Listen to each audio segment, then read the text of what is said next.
Released in late 2020, the iPhone 12 and 12 mini were major upgrades coming off the extremely successful iPhone 11, thinning down the bezels, flattening the sides, and moving to a gorgeous and vibrant high-resolution OLED screen. Thanks to these improvements, the iPhone 12 still stands as a beautiful, sleek, and modern-feeling smartphone all these years later, even with the larger notch. But with that age, there may be some cracks starting to show, both in performance and particularly in battery life. Hey, how's it going? I'm Josh from 91 Tech, and today we're taking a look at the iPhone 12 and 12 mini, some of the best iPhones I believe Apple has ever made, even if they're certainly not perfect. They have, however, held up really well, at least for the most part, running the latest version of iOS no problem, and set to receive 2 to 3 more years of major software updates. Even so, these phones are fast approaching a half-decade old, and so we have to ask the question, is the iPhone 12 and 12 mini still worth using in 2025? And could they even be worth buying? Well, I do think the iPhone 12 is still a very usable experience in 2025, assuming you've got a healthy battery, and we'll get to that shortly. To be clear, this video will cover both the 12 and 12 mini, as aside from the size, they're basically the exact same phone. Of course, one has a bigger display, and then you also have the larger battery in that bigger 12. But aside from that, everything I say here should apply to both phones, and I want to discuss a few things. Whether or not current iPhone 12 owners should be looking to upgrade, of course the actual review, how these phones as a whole hold up right now and how they'll perform in the future, and then even whether or not an iPhone 12 could in fact be worth purchasing as a budget iPhone.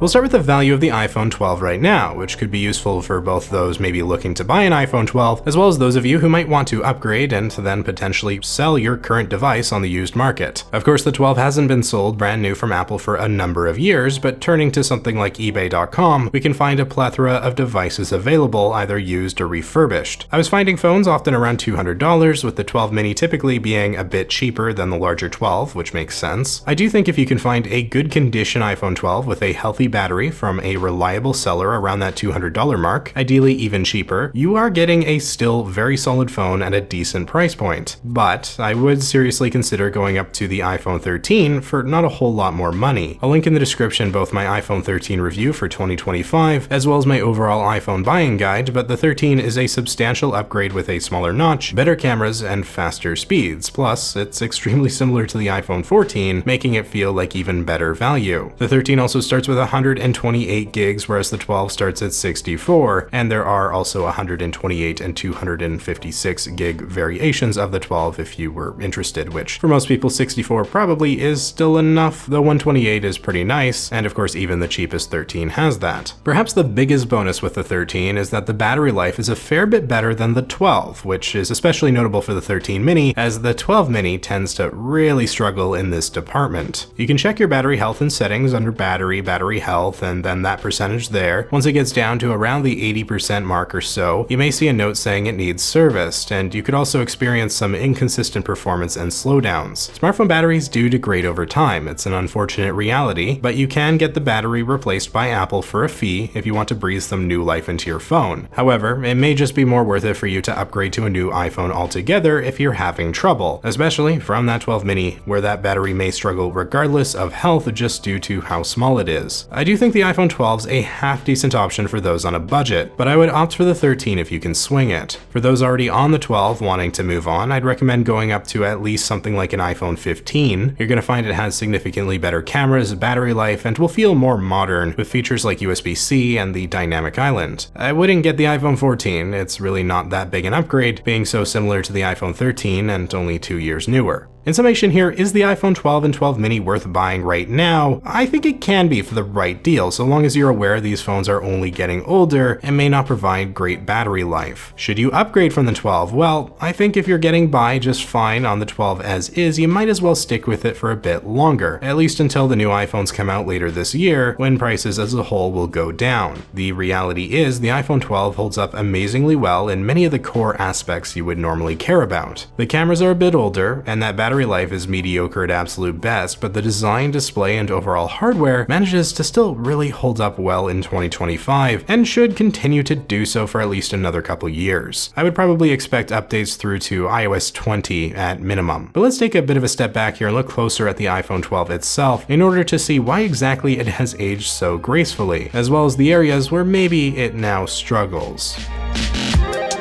Right from the get-go, there's no denying the iPhone 12 is an absolutely beautiful piece of hardware. I myself originally bought mine in blue all the way back when it launched in 2020, and it's still one of the nicest iPhone colors I think I've ever owned. I did eventually end up passing that phone on to someone else, but I recently purchased another iPhone 12 also in blue because how could I go for any other color? Man, I kind of missed it. It is really beautiful. I love this color. Something about that deep blue. Although if for some reason blue isn't your thing, there are a plethora of really good looking options. Whichever color you have, it'll look fantastic with this gorgeous design. We've got a glossy glass back, an aluminum frame with those seamless flat edges, harkening back to the iPhone 5 design of old. The dual camera lenses are vertically oriented, which would be changed with the iPhone 13 the next year, and eventually would be changed back with the iPhone 16. This phone manages to be thin and light while still feeling incredibly premium, a major feat for what was supposed to be the more budget-oriented iPhone back in 2020. And while the iPhone 12 was in fact cheaper than the 12 Pro, what makes this specific year for iPhone so unique is how similar the 12 was to Apple's high-end flagship. And the biggest reason for this can be seen from the front with the Super Retina XDR OLED display and thin bezels. The notch does feel a bit large considering the reduced notch and dynamic islands that would come later, and of course bezels have slimmed down further since 2020, but even so this phone looks great from the front as well as the back of course, and the actual quality of this screen is top end just like the 12 Pro, whether you get the 6.1-inch iPhone 12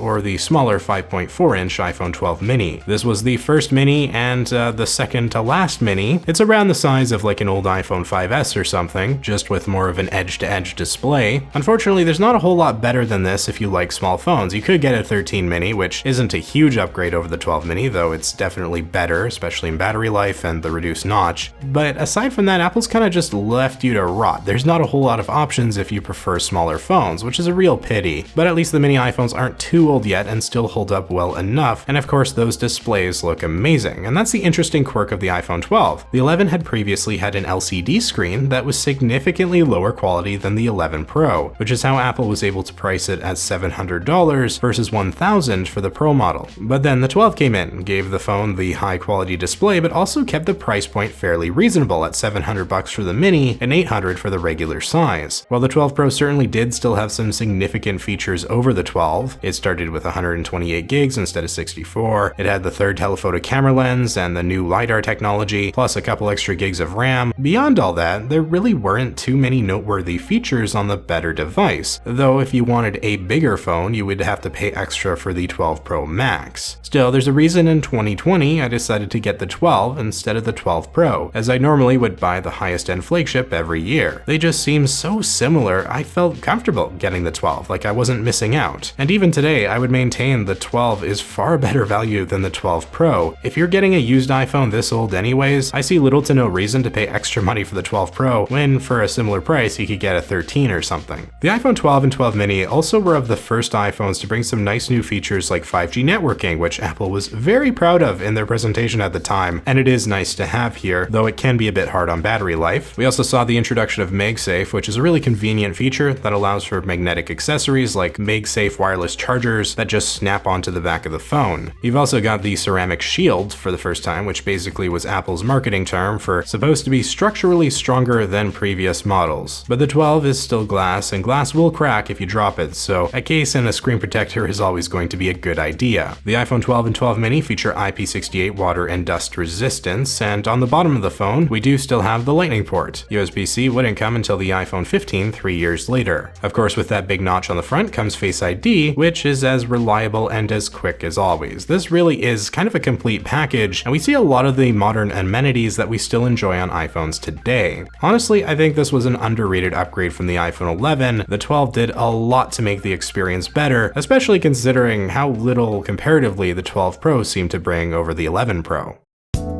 Let's turn to the technical specs. We're looking at Apple's A14 Bionic chipset and 4GB of RAM. Again, very similar to the 12 Pro, though that phone does have a couple extra gigs of RAM, 6 in total, which should help with keeping apps open in the background for a bit longer and potentially smoother performance in the long run. Even so, the iPhone 12 is no slouch and seems to be running iOS 18 no problem, and I would expect that to carry over fully to iOS 19 as well when that launches in the fall. This is still a very capable iPhone and is in fact nearly every bit as capable capable as the $1,000 iPhone 16 Pro. No, it won't be as fast and it doesn't have something like Apple Intelligence, but when it comes to the daily tasks of your average user and the types of apps most people are going to typically use, social media, web browsing, messaging, consuming media in some kind, even playing games, whatever it might be, the odds are your 12 will be able to handle things absolutely fine. I'm not going to say these phones feel perfectly smooth because they don't, and occasional performance hiccups or some slow loading here and there should be expected. I mean, this is a phone fast approaching 5 years old after all, but if you manage your expectations, it's more than usable. While it's not as fancy or feature-filled as the newest iPhones on the market, the iPhone 12 can still get the job done and do it well, so long as that battery isn't a problem. The battery life on both the 12 and again particularly the 12 mini was never amazing to begin with, and with years of usage and iOS updates, it's only gotten worse over time. Again, a battery replacement is an option, though it's not exactly cheap from Apple, but with or without that, poor battery life might be something you just have to deal with using this smartphone. It may not be a problem if you're a light user, but if you're not, I'd recommend generally keeping a charger nearby. In fact, keeping a charger nearby is probably going to be a must if you are in fact on that mini and use your phone for more than the absolute basics. I know I keep mentioning it, but those things just have tiny batteries. The 13 mini is again better, but it's still pretty weak itself. It's just the compromise of owning such a small iPhone. Still, whichever size you have, the cameras will be the same, and so let's take a look at those.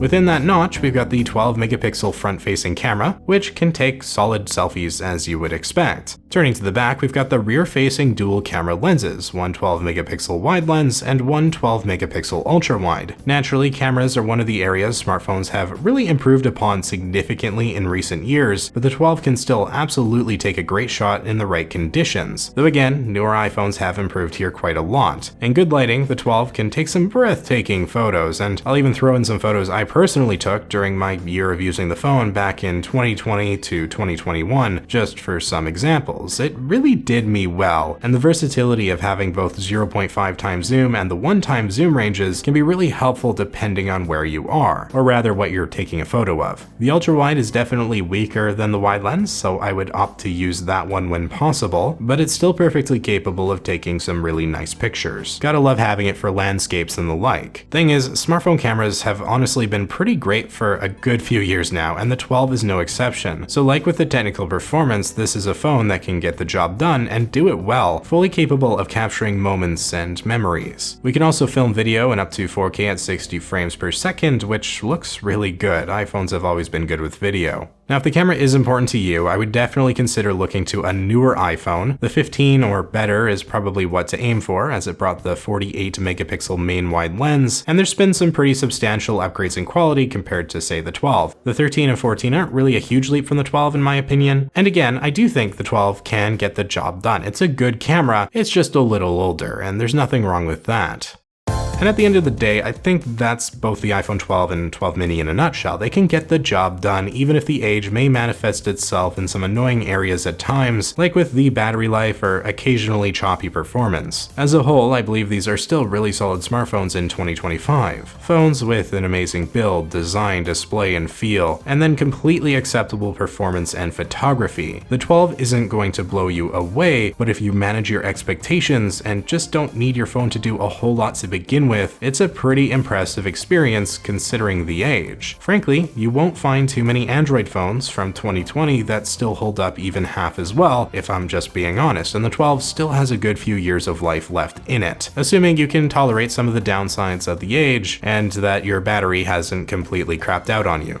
And so with that, I think I'm right about done here. Any of you using the iPhone 12 or 12 mini right now? How's it working for you? Is your battery life having some trouble or not too bad? Make sure you let me know in the comments down below. If you found this video interesting or helpful, please hit that like button as it helps me out a ton, and maybe consider subscribing for more tech content. Thank you all so much for watching. I'm Josh from 91 Tech, and I will see you all next time.